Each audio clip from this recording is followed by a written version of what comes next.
The autumn fog rolled thick across the Carpathian foothills of eastern Romania in 1953, carrying with it a silence that would endure for 60 years. Valewood was not remarkable by any measure, a collection of weathered stone houses and timber-framed buildings clustered around a modest church that rose like a prayer above the tree line.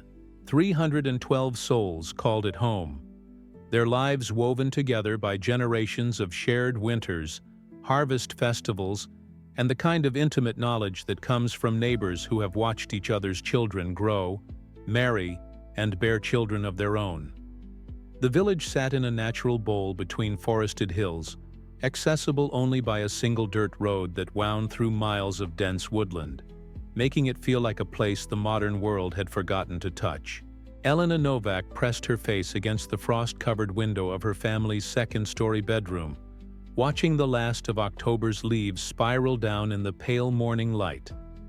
At 16, she possessed the restless energy of someone caught between childhood and the adult world that waited beyond the forest. Her diary, a leather-bound book her grandmother had given her the previous Christmas, lay open on the small wooden table beside her bed, its pages filled with the careful observations of a girl who noticed everything. She wrote about the way the church bells seemed to echo differently when the air was heavy with approaching snow, about the peculiar behavior of the village cats who had been gathering in unusual numbers near the old cemetery, about the strangers who had been asking questions in the neighboring villages about Valewood's location and population. The strangers were a recent development, men in dark coats who claimed to be conducting a government survey about rural infrastructure. Dr. Varga, the village physician, had mentioned them during his weekly visit to check on Elena's ailing grandfather. The doctor was a nervous man with thinning hair and hands that trembled slightly when he thought no one was looking, but his concern about the visitors seemed deeper than ordinary wariness.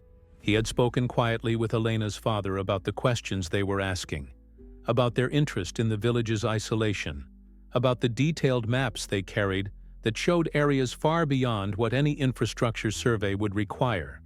There was something in the doctor's voice, a quality Elena had learned to recognize after years of listening to adult conversations from the shadowed corners of rooms, that suggested he knew more than he was willing to share. Prefeito Andrei Kovac ruled the village with the benevolent authority of a man whose family had held the position for 3 generations. His office in the village hall was lined with faded photographs of previous mayors, their stern faces watching over the weekly council meetings where decisions were made about road repairs, harvest festivals, and the allocation of resources that kept their small community functioning. Kovacs was a practical man who prided himself on his ability to navigate the increasingly complex requirements of the post-war government bureaucracy. But lately, he had been receiving correspondence that troubled him deeply. Official letters bearing stamps and seals he didn't recognize, requests for demographic information that seemed far too detailed for their stated purposes, and most disturbing of all, a recent communication suggesting that Valewood might be selected for a special resettlement program designed to improve living conditions for rural populations. The village children played their games in the cobblestone square outside the church, their laughter echoing off the stone walls of houses where families had lived for centuries. They were unaware that their parents had been holding increasingly frequent meetings in the church basement, conversations that stopped abruptly when curious ears approached too closely. Peter Malik, the postal worker who made the weekly journey from the nearest town, had been bringing more than just letters and packages in recent weeks. He carried news from the outside world, stories about other small villages that had been evacuated overnight for reasons that were never entirely clear to their former residents. Some had been relocated due to environmental concerns, others because of infrastructure projects that never seemed to materialize, but all shared the common thread of official secrecy and families separated from their ancestral homes. Elena's diary entries from late October captured the growing unease that had settled over Valewood like morning mist that never quite burned away. She wrote about the way conversations stopped when she entered rooms, about the increase in government vehicles that passed through their village with unusual frequency, about the strange dreams that had been plaguing several of the village children. Her writing revealed the observational skills of someone who had learned to read the subtle signs of adult anxiety, the way her mother's hands moved more quickly when she was kneading bread, the way her father spent longer periods staring out the window toward the forest road, the way even the village dogs seemed more alert than usual, their ears pricked toward sounds only they could hear. The last normal day in Valewood's history was October 30th, 1953. Elena's diary entry from that evening, discovered 60 years later in a metal box buried behind the village school, captured the ordinary details of a life about to be forever altered. She wrote about helping her mother prepare for the harvest celebration that was planned for the following weekend, about the excitement of the younger children who were practicing their songs for the church service, about the way the late afternoon sun cast long shadows between the houses, creating patterns of light and darkness that she found beautiful and somehow ominous. Her final entry concluded with a single line that would prove to be prophetic. "Something feels different tonight, like the air itself is holding its breath, waiting for something to happen that will change everything." As darkness fell on October 30th, the residents of Valewood settled into their homes, unaware that they were living through the last ordinary evening of their lives. The church bells tolled their usual evening call to prayer. Mothers tucked their children into beds warmed by quilts that had been sewn by grandmothers now long dead, and fathers checked the locks on doors that had never needed locking before.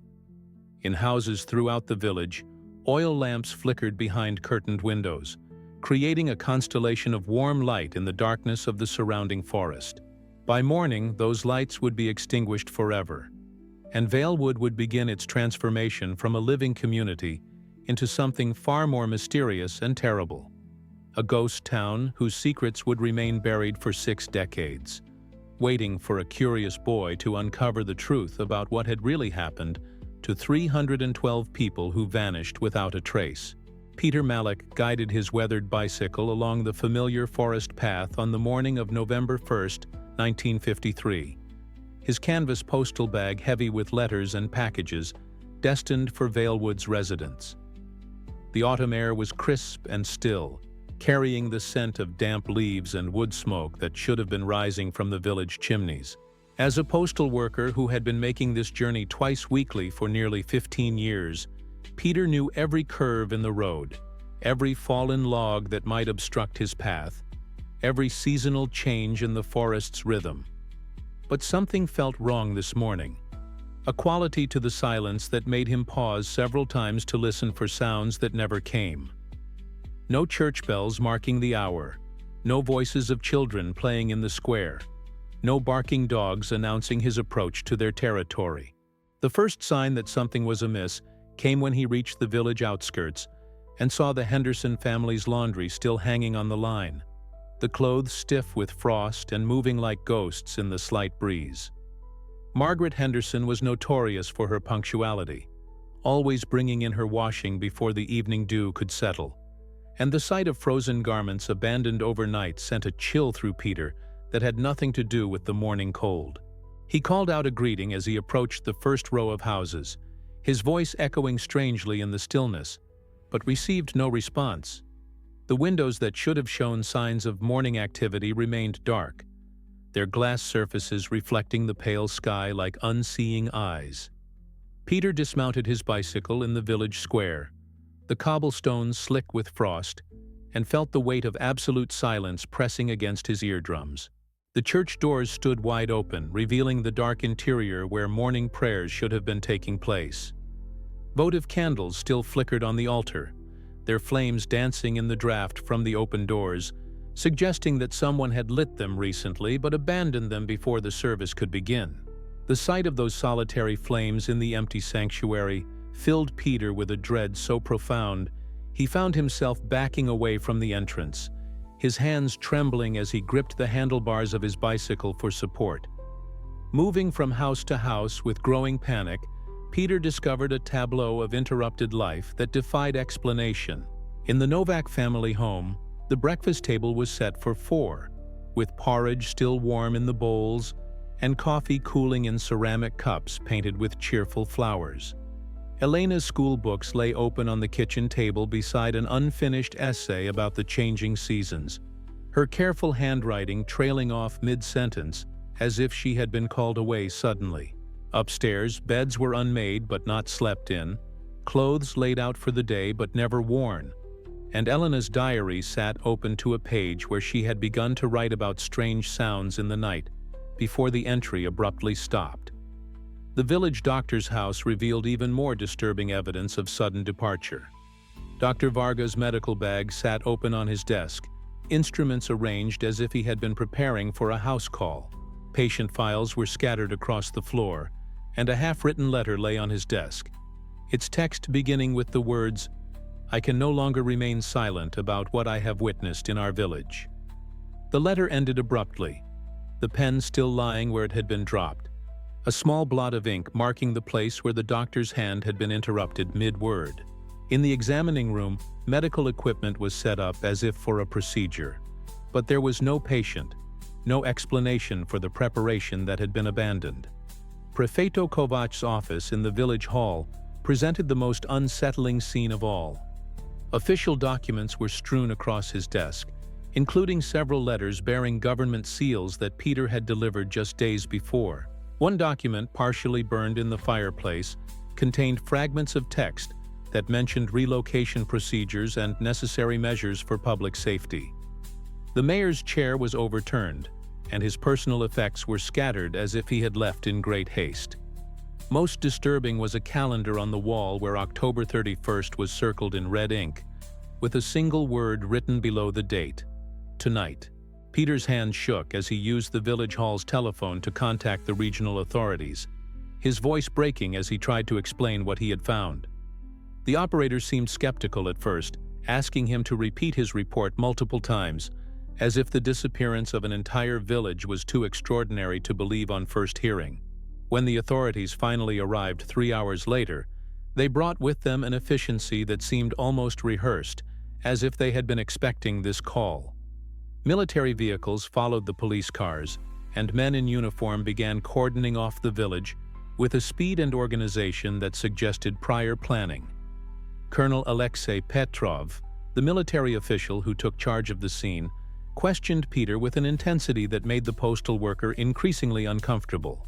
The colonel seemed less interested in learning what had happened to the villagers than in controlling the narrative of their disappearance.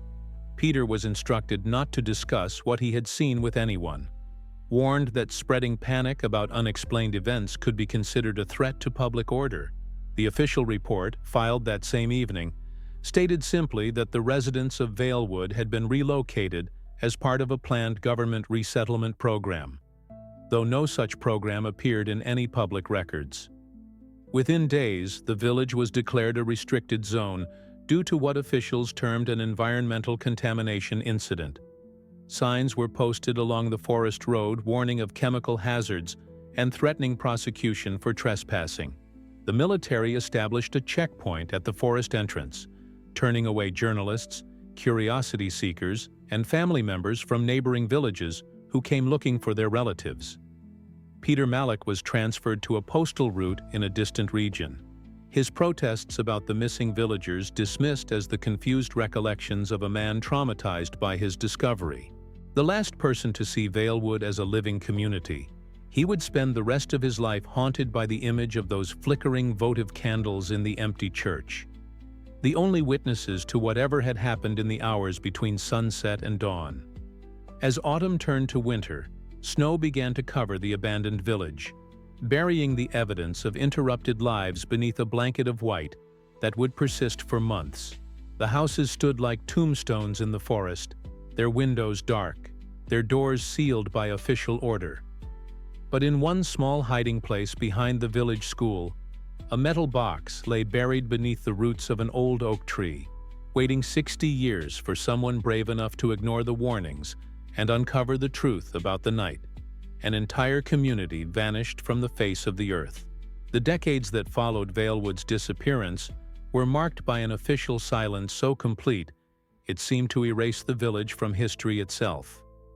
Government records showed no trace of the resettlement program that had supposedly relocated 312 people overnight. Census data from the region made no mention of Valewood, as if the village had never existed at all. The few journalists who attempted to investigate the story found themselves blocked at every turn, their requests for information denied on grounds of national security, their sources mysteriously unavailable for comment. The forest road that had once led to the village was officially closed, its entrance barricaded and marked with warnings about environmental contamination that were never explained in detail.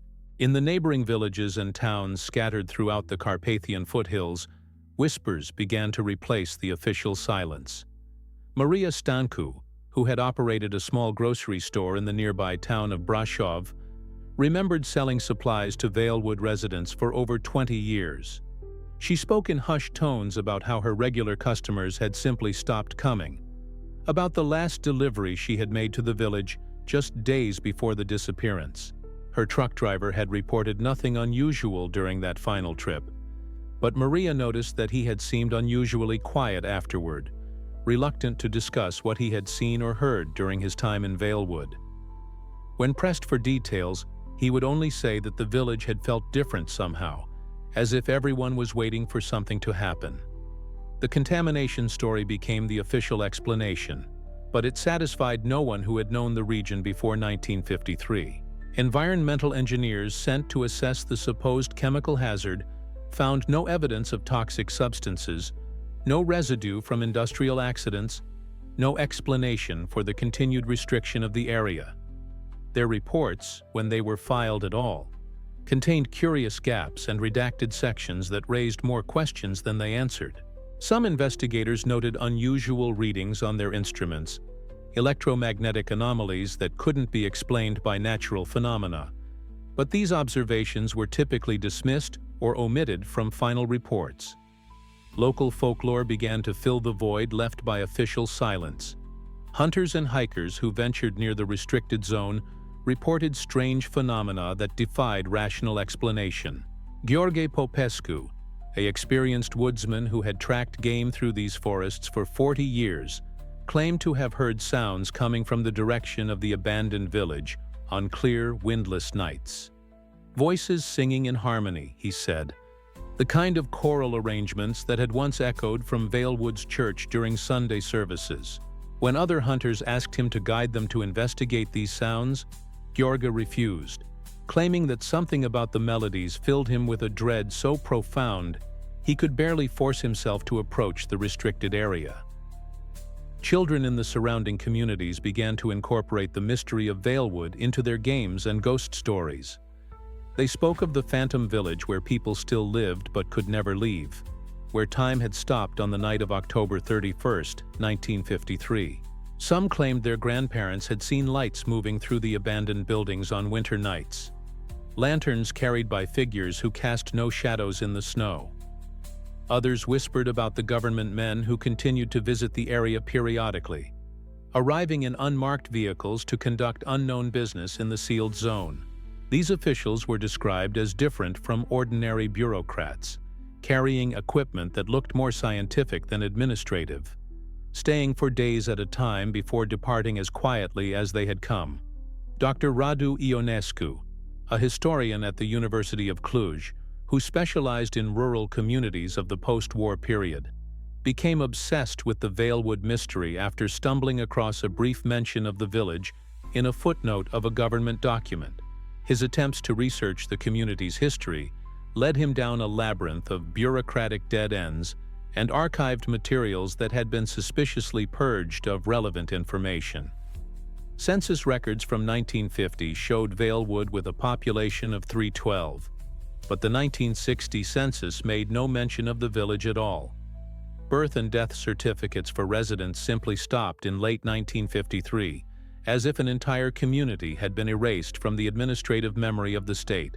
The few physical traces of Valewood that remained accessible to researchers told a story of deliberate concealment rather than natural abandonment.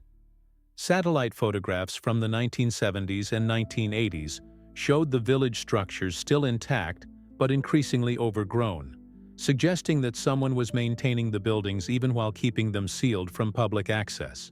Telephone lines that had once connected Valewood to the outside world were not simply cut, but carefully removed, their posts extracted, and the cables buried so thoroughly that no trace remained of the village's former communications infrastructure.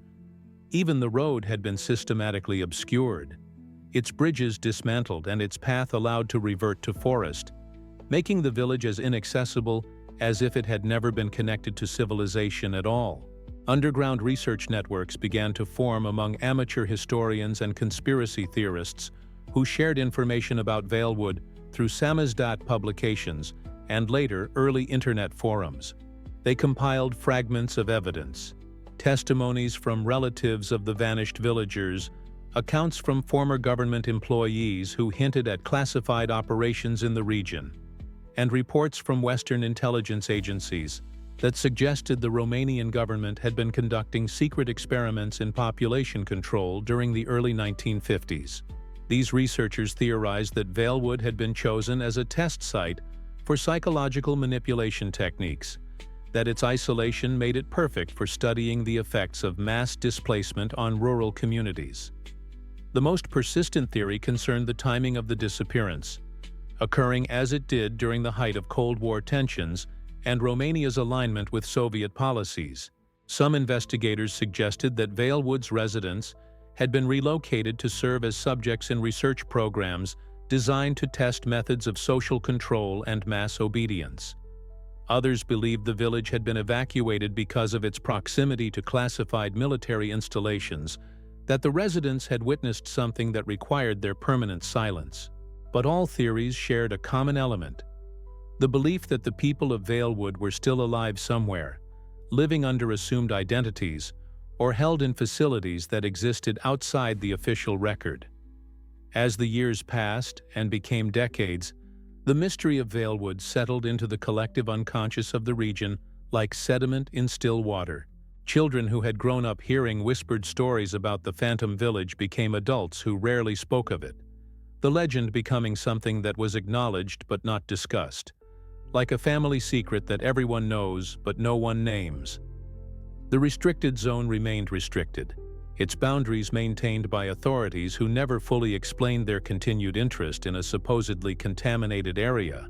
But deep in the forest, behind a school that had been abandoned for 60 years, a metal box waited beneath the roots of an ancient oak tree, holding secrets that would finally break the official silence and reveal the truth about the night 312 people vanished from the face of the earth. Marco Yelen was 14 years old in the summer of 2013, when his fascination with metal detecting led him to ignore the faded warning signs that marked the perimeter of the Valewood restricted zone.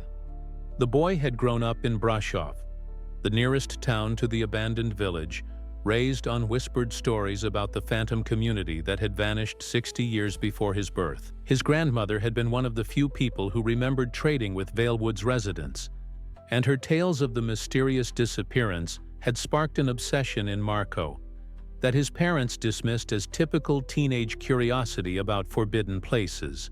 Armed with a cheap metal detector he had bought with money saved from odd jobs, Marco slipped past the rusted barriers on a humid July morning, drawn by legends of hidden treasures and the irresistible allure of a mystery that had remained unsolved for 6 decades.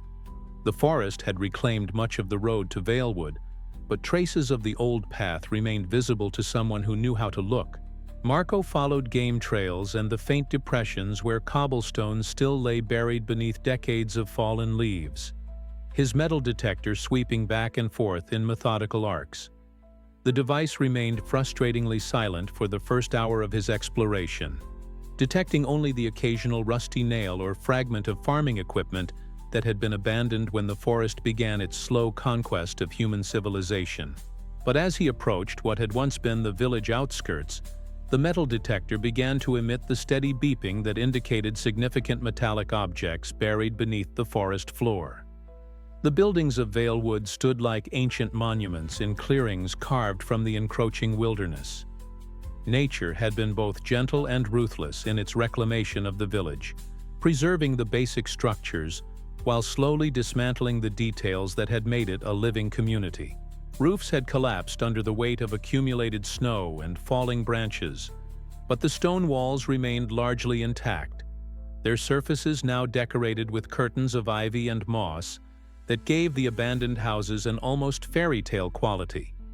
Windows had been boarded up by authorities decades earlier, but some of the boards had rotted away, revealing dark interiors where furniture still sat arranged, as if waiting for residents who would never return. Marco's metal detector led him to the village school, a modest two-story building that had once housed children from age 6 to 16. The structure was more intact than most, its brick construction having withstood the years better than the timber-framed houses that surrounded it.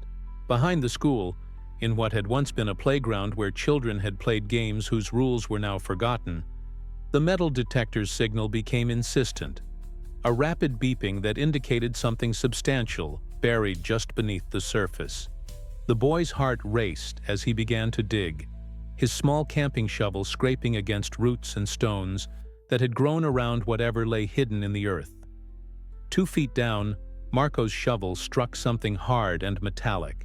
Working carefully to avoid damaging whatever he had found, he excavated around the object until he could see its edges clearly defined against the dark soil.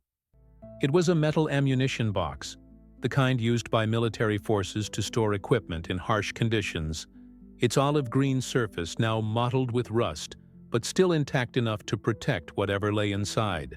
The weight of the box surprised him when he finally managed to lift it from its earthen grave. Whatever it contained was substantial enough to have survived 60 years of burial without being crushed by the pressure of soil and growing roots. The box was secured with a simple clasp that had corroded but not completely seized. Marco's hands trembled with excitement and anticipation as he worked the metal mechanism, feeling it give way with a grinding protest that suggested he was the first person to open it since it had been buried. The smell that emerged when the lid finally opened was musty but not unpleasant. The scent of old paper and leather mingled with the metallic odor of the container itself. Inside, protected by oiled cloth that had done its job admirably despite the decades, lay a collection of items that would revolutionize understanding of what had happened to Valewood's missing residents. The first thing Marco saw was a stack of photographs, black and white images that had been carefully wrapped in waxed paper to protect them from moisture. The pictures showed people he had never seen but somehow recognized, faces that embodied the rural Romanian character he knew from his own family's older generations. There were formal portraits of families dressed in their Sunday best, candid shots of children playing in the village square, and group photographs that appeared to have been taken during festivals or celebrations. But it was the dates penciled on the backs of the photographs that made Marco's breath catch in his throat. October 29th, 1953. October 30th, 1953. The final day of normal life in Valewood, captured by someone who had no idea they were documenting the end of their world. Beneath the photographs lay a leather-bound diary, its pages yellowed with age but still perfectly legible. The name on the inside cover was written in careful feminine script, Elena Novak, followed by an address in Valewood and the year 1953. Marco opened the diary with the reverence of someone handling a holy relic, understanding instinctively that he was holding the thoughts and observations of someone who had witnessed the mystery that had haunted his imagination for years. Elena's entries began in the spring of 1953, filled with the ordinary concerns and observations of a teenage girl living in a rural village. But as Marco read deeper into the diary, her tone began to change, reflecting a growing awareness that something was wrong in her community. The final entries in Elena's diary, dated just days before the disappearance, described events that made Marco's skin crawl with recognition and dread.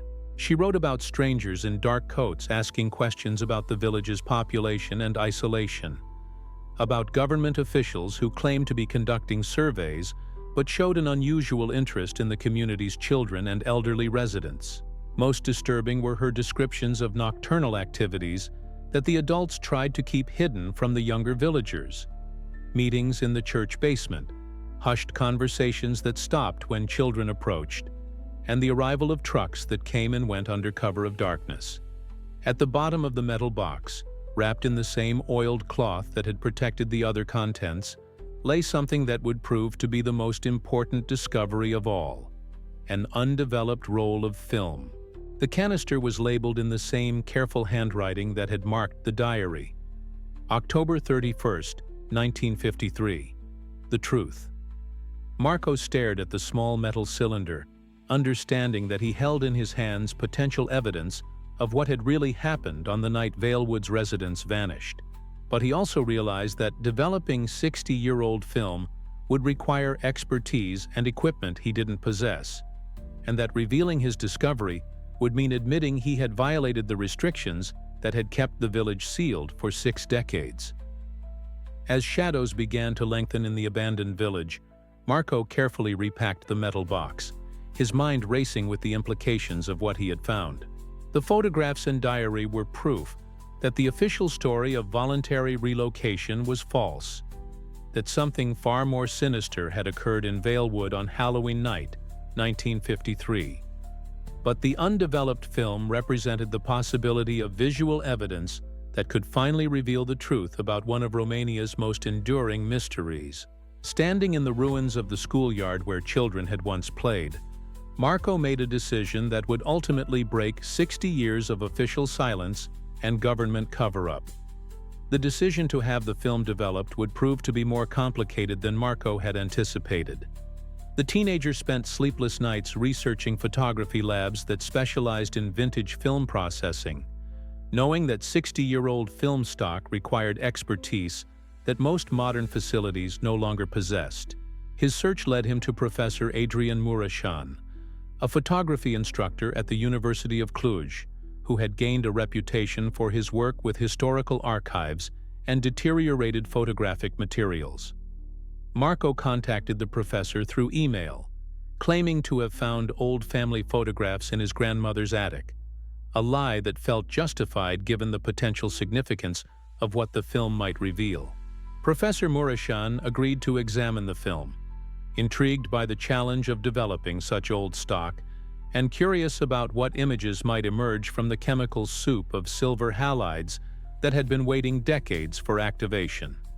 The development process took place in the university's specialized darkroom, a facility equipped with the careful temperature controls and archival chemicals necessary to coax images from film that had spent 60 years in a buried metal box. Marco waited in the hallway outside the darkroom, his nervous energy barely contained as he paced back and forth, knowing that whatever emerged from those tanks would either validate Elena Novak's diary entries or consign them to the realm of teenage imagination and conspiracy theory. When Professor Mureșan finally emerged from the darkroom, his face was pale with an expression that combined professional excitement with something approaching fear. The film had yielded images, he explained to Marco in a voice barely above a whisper. But the content was unlike anything he had encountered in 30 years of photographic restoration.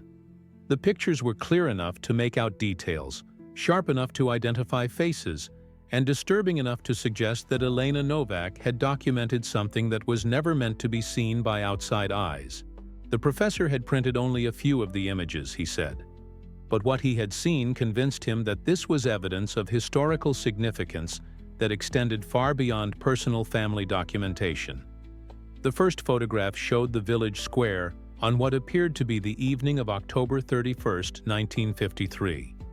The image captured a scene that contradicted every official account of Vailwood's supposed voluntary evacuation.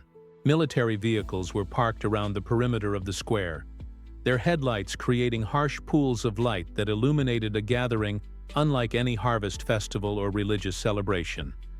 Uniformed soldiers stood with weapons at ready positions, not ceremonial but operational, suggesting they were prepared for resistance rather than facilitating a peaceful relocation.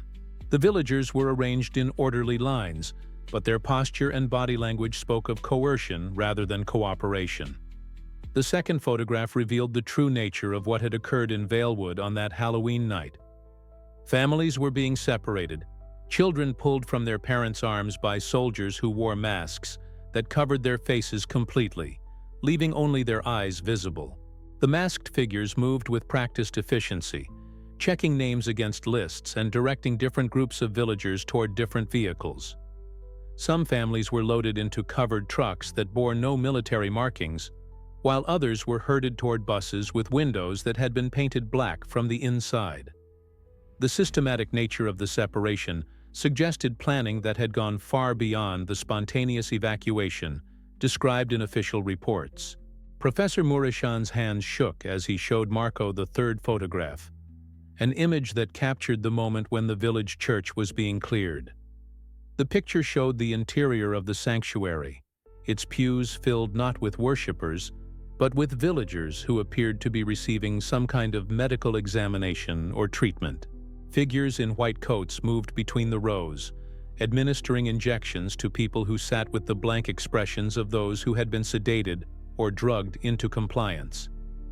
In the background, more of the masked soldiers stood guard, their weapons trained not on external threats but on the villagers themselves, ensuring that no one attempted to flee or resist whatever procedures were being conducted. The final clear image from the roll showed the aftermath, a scene of devastating emptiness that explained why Peter Malek had found the village in such an unsettling state of preservation. The photograph captured the village square in the early morning hours after the evacuation, with personal belongings scattered across the cobblestones where they had been dropped or abandoned during the forced removal of their owners. Tables and chairs from the harvest celebration that had been planned for that weekend sat overturned and broken, their festive decorations now looking like the remnants of a battle rather than preparations for a community gathering.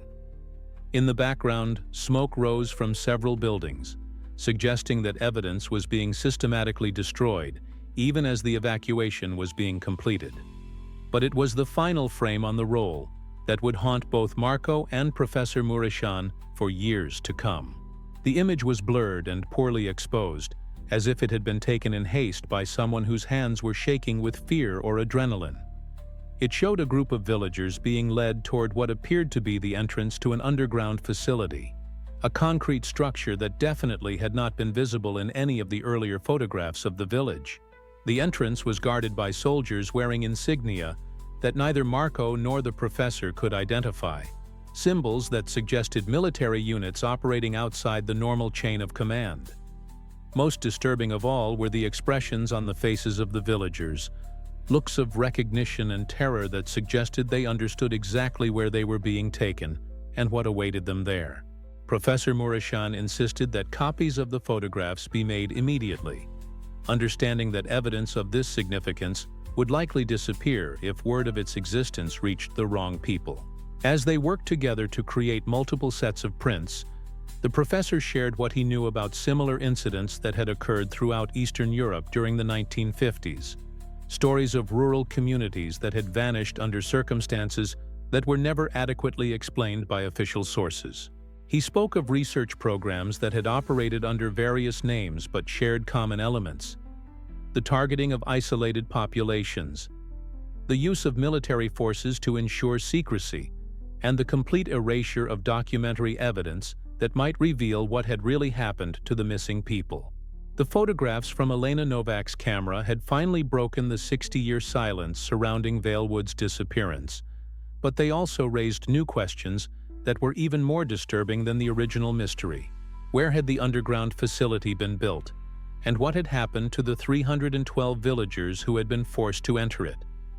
The images suggested that the official story of relocation had been a complete fabrication, that something far more sinister had occurred in the Carpathian Forest on Halloween night, 1953. But as Marco stared at the photographs spread across the university's examination table, he realized that uncovering the truth about Valewood would require him to risk everything, including his own safety, in a search for answers that powerful people had spent 6 decades trying to bury. The revelation of Elena's photographs created ripples that extended far beyond the university's darkroom. Professor Mureşan, despite his initial excitement about the historical significance of the discovery, became increasingly nervous about the implications of what they had uncovered.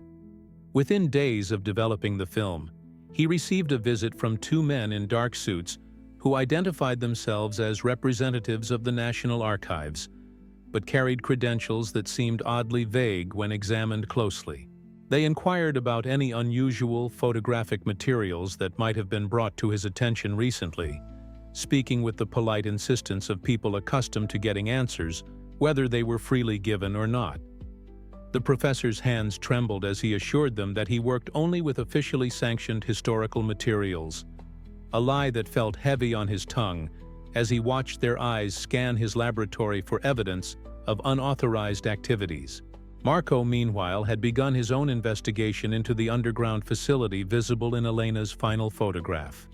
Using satellite imagery available through online mapping services, he studied the area around Valewood with the obsessive attention to detail that only a teenager could sustain.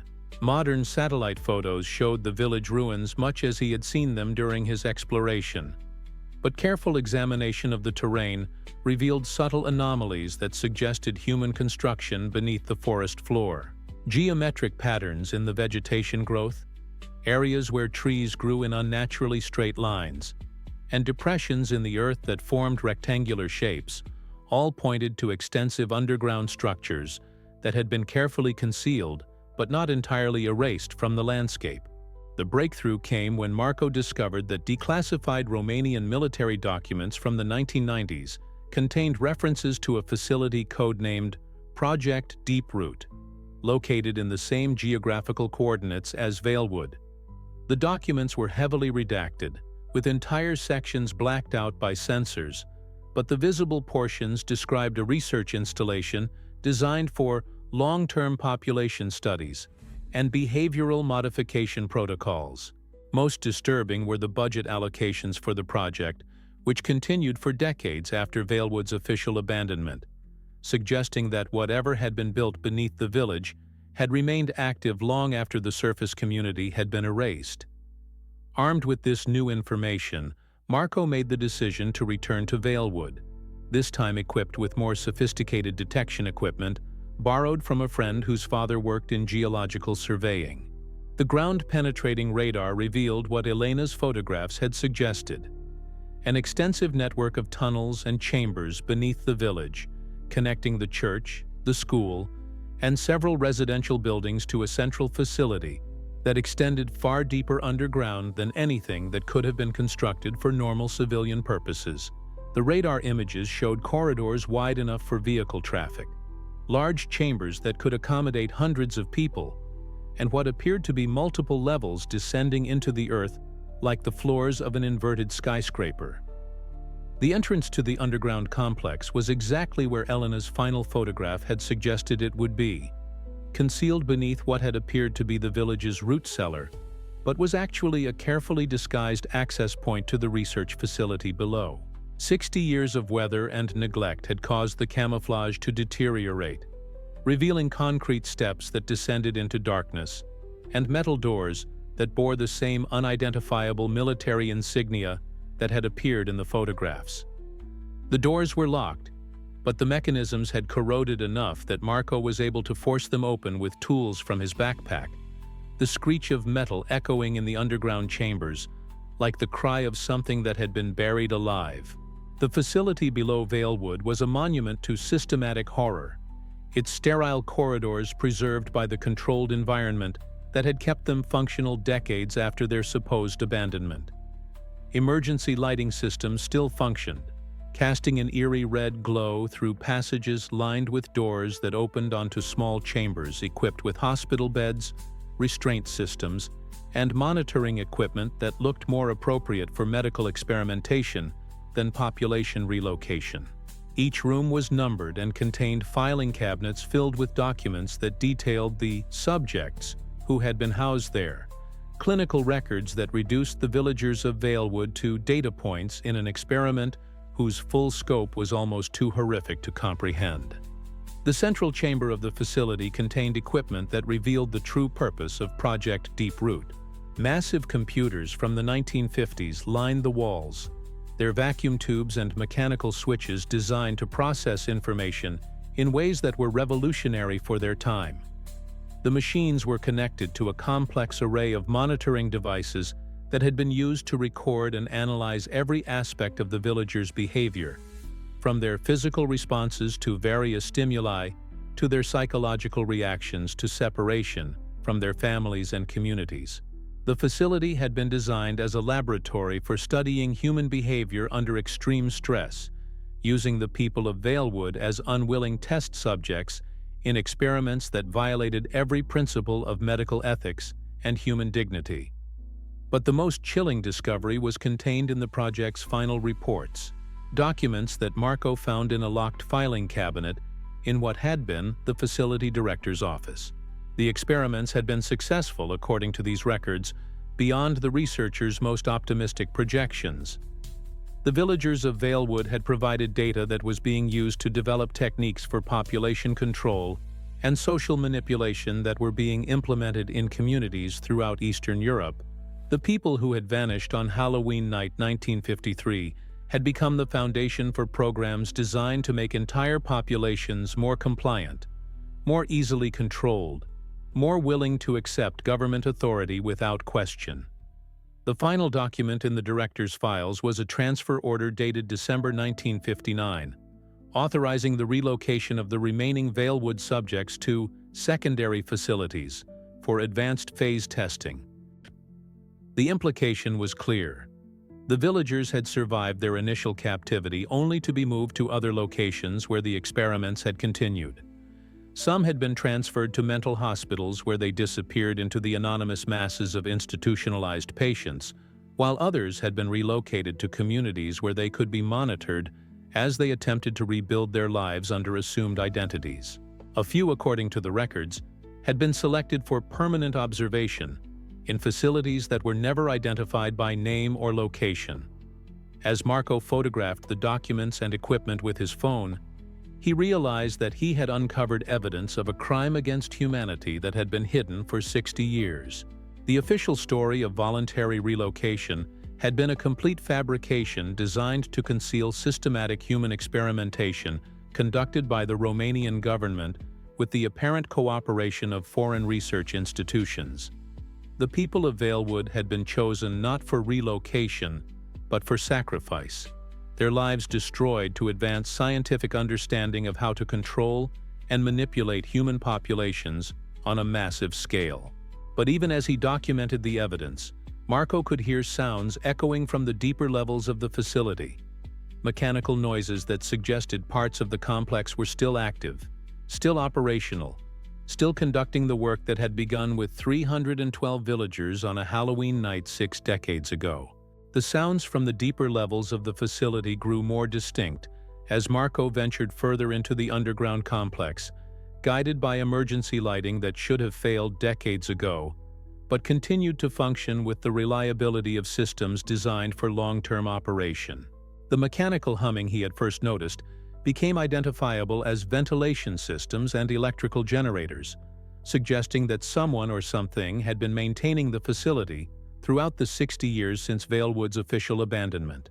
His phone's camera captured everything as he descended, documenting corridors that stretched far beyond what the original village boundaries could have contained, revealing that the underground installation was vast enough to house thousands of people rather than the few hundred who had called Valewood home.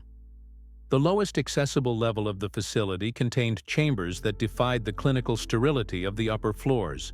These rooms showed signs of recent habitation, with beds that had been slept in, personal belongings that appeared to have been left behind recently, and most disturbing of all, photographs pinned to the walls that showed people of various ages wearing the kind of simple clothing that suggested institutional care. Some of the faces in the photographs looked familiar to Marco, bearing resemblances to the villagers he had seen in Elena's pictures, but aged by decades of life in circumstances he could only imagine. The implications were staggering. Some of the Valewood villagers might still be alive, might still be living somewhere in the depths of this underground complex or in similar facilities throughout the region. A logbook left open on a metal desk provided the most shocking revelation of all. The entries were dated within the last 5 years, written in multiple hands but all documenting the same basic information.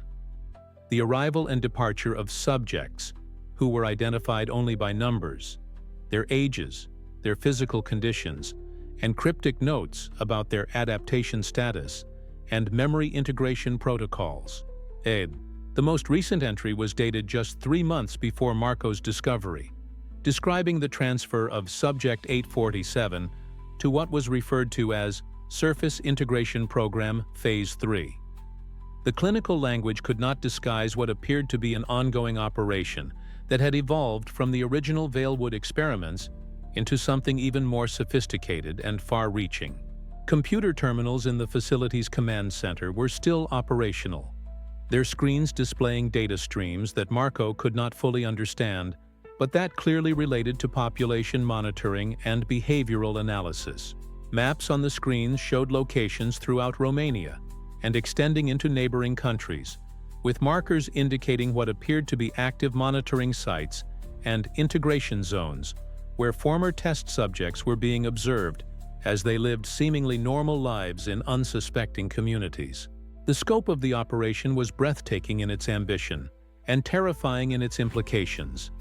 What had begun as an experiment on a single isolated village had grown into a network that potentially affected thousands of people across Eastern Europe. As Marco prepared to leave the facility with his evidence, he discovered that the entrance he had used was no longer accessible. The metal doors had been sealed from the outside, and his attempts to contact the surface world through his phone revealed that all communications had been blocked. The facility's security systems, apparently triggered by his presence, had activated lockdown protocols that were designed to prevent unauthorized access to the deeper levels, while also ensuring that intruders could not leave to report what they had found. Emergency announcements in multiple languages echoed through the corridors, warning that the facility was experiencing a containment breach, and that all personnel should remain in designated safe areas until the situation could be resolved. The realization that he was trapped brought a new urgency to Marco's exploration of the facility. Somewhere in this underground maze there had to be another exit, an emergency evacuation route that would allow him to escape with the evidence he had gathered. His search led him to a section of the complex that appeared to be more recently constructed, with modern equipment and computer systems that suggested the facility had been upgraded and expanded well into the 21st century. Here he found records that revealed the true scope of what had begun in Valewood, a multi-generational experiment in population control that had spread across continents, using techniques refined through 60 years of human testing to influence elections, suppress dissent, and maintain social stability in dozens of countries. The final chamber Marco discovered contained something that made him question everything he thought he understood about the facility and its purpose. Behind reinforced glass windows that looked into what appeared to be an observation room, he saw dozens of people of various ages sitting in comfortable chairs, their eyes closed as if sleeping, connected to sophisticated monitoring equipment that tracked their vital signs and brain activity. They looked peaceful, almost content, but the machinery surrounding them suggested they were not resting voluntarily. These appeared to be the current generation of test subjects, people who had been brought to the facility for reasons he could not determine, their consciousness somehow being monitored and potentially manipulated by systems that had evolved far beyond the crude experiments conducted on the villagers of Valewood. As alarms continued to sound throughout the facility and security systems attempted to locate and contain the intruder, Marco finally found an emergency exit that led to a tunnel extending far beyond the original boundaries of Valewood. The passage was equipped with an electric rail system that had been used to transport people and supplies to and from the facility without detection, connecting the underground installation to similar complexes that formed a network of research sites across the region. The rail car he found was functional, its controls simple enough for him to operate. But as he prepared to escape through the tunnel system, he realized that his discovery had only revealed the tip of a conspiracy that extended far beyond a single vanished village. The journey through the underground rail network took him past junction points that connected to other facilities, past storage areas filled with equipment he could not identify, past chambers that contained more of the sleeping subjects he had seen in the observation room. When he finally reached the surface, emerging through a concealed exit in a forest 20 miles from Valewood, Marco understood that he possessed evidence of a crime that was still ongoing, still claiming victims, still operating under the protection of official secrecy that had shielded it for 6 decades. The photographs on his phone showed proof of human experimentation that violated international law, but they also revealed that the people responsible for Valewood's disappearance had never stopped their work. They had simply learned to be more careful about choosing their victims and concealing their activities from a world that had forgotten to ask questions about the 312 people who had vanished on Halloween night, 1953. As Marco made his way back to civilization, he could not shake the feeling that he was being watched, that his escape from the facility had been allowed rather than accomplished through his own efforts. The network he had discovered was vast and sophisticated, operated by people who had spent decades perfecting the art of making inconvenient evidence disappear and troublesome witnesses forget what they had seen.